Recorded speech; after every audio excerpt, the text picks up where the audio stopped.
Hey everybody, in this video we're going to read the next chapter of Enemy Spy.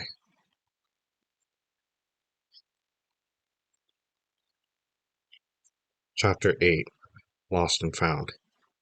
Walking away from the road and into the forest wasn't as dumb as it sounds. I was walking upstream, and I knew that Cedar Creek ran down through town. Eventually I'd have to come to the Cedar Creek Bridge, and from there I'd know how to get home. I was hurrying too. I didn't want anyone to see me near the little bridge where I'd found the fake boulder. At first I was only worried about the trenchcoat guy catching me. But after I walked a long way, I started worrying more about spending the night in the forest. It was getting dark fast. So I ran the best I could through sand and mud and rocks. I kept moving upstream, hoping the Cedar Creek Bridge would pop into view. It didn't.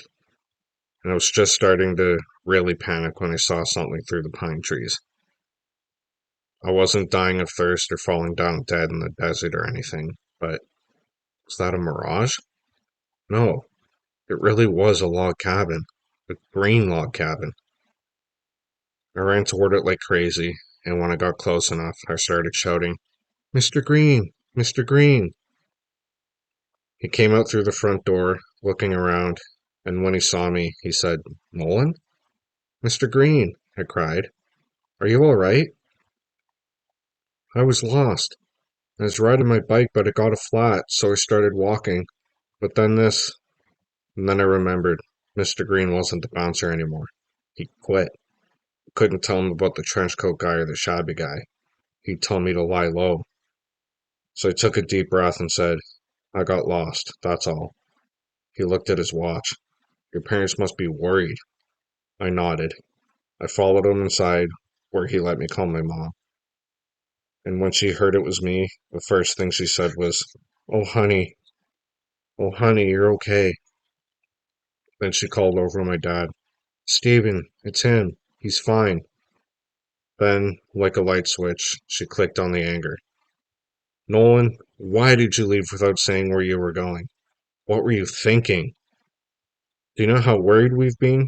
Just because things are not going exactly the way you want them to doesn't mean you can thumb your nose at us and start throwing around attitude."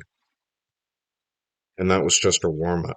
She was getting really worked up when Mr. Green took the phone away from me and told her he'd be happy to drive me home. After he hung up, he smiled at me and said, "Don't sweat it too much, Nolan. That's just how parents get when they've been worried." I followed him to his van without a word. I was back to feeling sick inside. I wanted to tell Mr. Green and my parents about the trench coat guy and the shabby guy, but I couldn't. It would get me in more trouble than I already was. And boy, was I in major trouble with mom and dad. Still, I had to do something. And I had to do it without the trench coat guy or the shabby guy finding out who I was. There was only one answer: Shredderman. So after Mr. Green dropped me off and mom and dad were done scolding me, I ate cold chicken and beans and went straight to bed. Only I didn't go straight to sleep. I lay in bed, waiting and thinking. And when the house was finally quiet and I was sure my parents were asleep, I got up, booted up, and went to work. First, I scanned in all the pages of calculations and diagrams that I pulled out of the fake boulder. Always smart to make a backup. Then I got to work putting together a Photoshop page. I moved a picture of the trench coat guy next to a picture of the shabby guy and added a shot of the classified pages. Then between the images, I wrote, "Why would this guy pay this guy $100,000 for a dozen pages of these? I think you should investigate and check your snail mail. I'm sending you the classified documents. Yours in truth and justice, Shredderman." Then I sneaked down the hall and booted up my mom's computer. I went to her email. I checked her address book.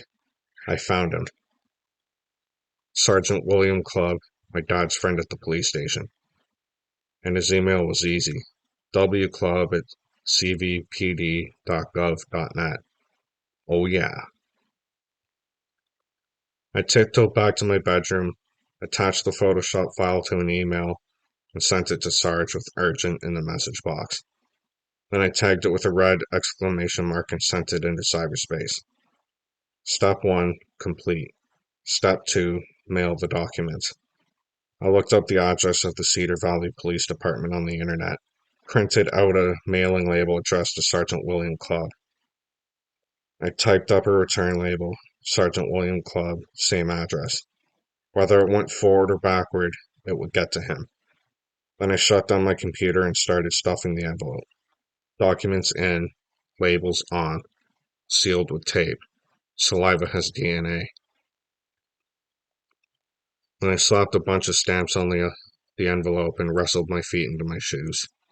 I was starting to climb out my window to go mail it, but at the last minute, I turned around and scrawled a note that said, "Don't be mad.